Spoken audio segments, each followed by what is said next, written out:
karakterisasi dari novel ke film atau pengembangannya seperti apa? Mbak Lela dan Mas Anggi mungkin boleh membantu menjawab. Silakan.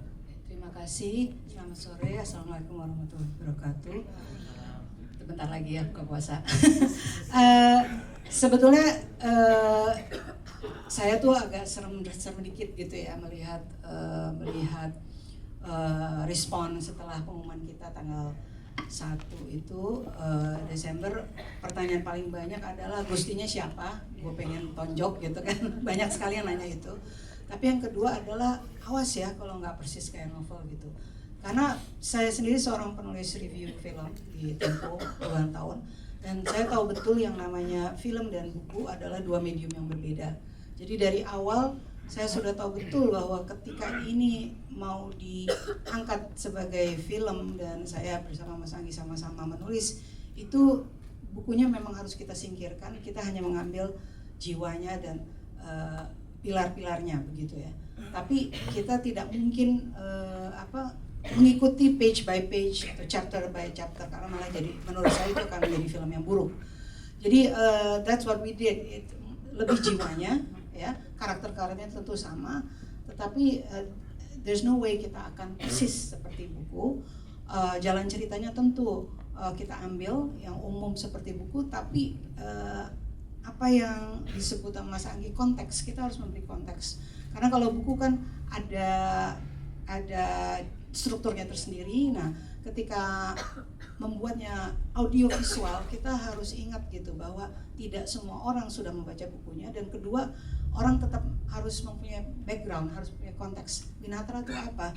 Kenapa waktu itu mereka demonstrasi? Kenapa buku dilarang? Karena zaman sekarang tidak ada sebetulnya undang-undang yang membolehkan buku dilarang, tapi di zaman itu ada gitu ya. Jadi Mas Anggi memancing kita untuk berpikir di Writers Room bersama dengan kita juga, untuk ayo kita pikirin kenapa Laut mau bergabung dengan Winatra. Lalu kita memberi konteks yang sebetulnya tidak terlalu tereksplor di novel, tapi kita eksplor di film. Karena di film itu kita harus betul-betul memberi visual yang berbicara dan bercerita. Kedua juga saya belajar banget dari Mas Anggi ketika menulis bahwa what is written, apa yang tertulis dan cantik belum tentu ketika diucapkan itu enak didengar gitu ya. Jadi berapa kali kalau saya menulis dialog apa, tapi begitu kita bacakan nggak enak ya gitu kan.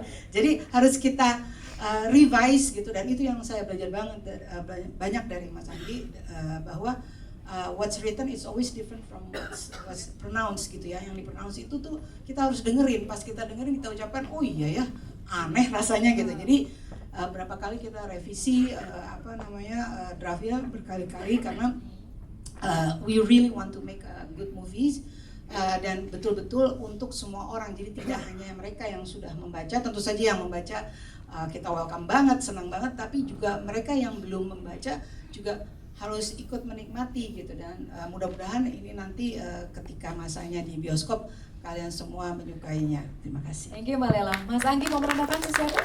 Silakan Mas Anggi.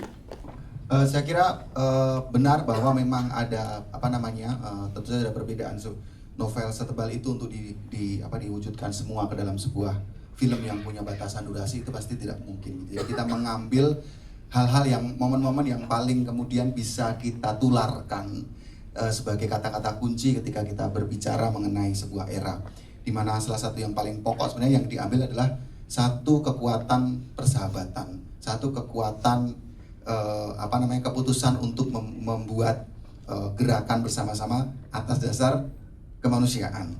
Dan satu yang menarik juga adalah bagaimana keluarga itu sebenarnya selalu punya harapan untuk kumpul bersama dalam sebuah kegiatan sesederhana makan di meja makan. Seperti itu. Thank you Mas Anggi. Oke, boleh kita berikan tepuk tangan sekali lagi dulu.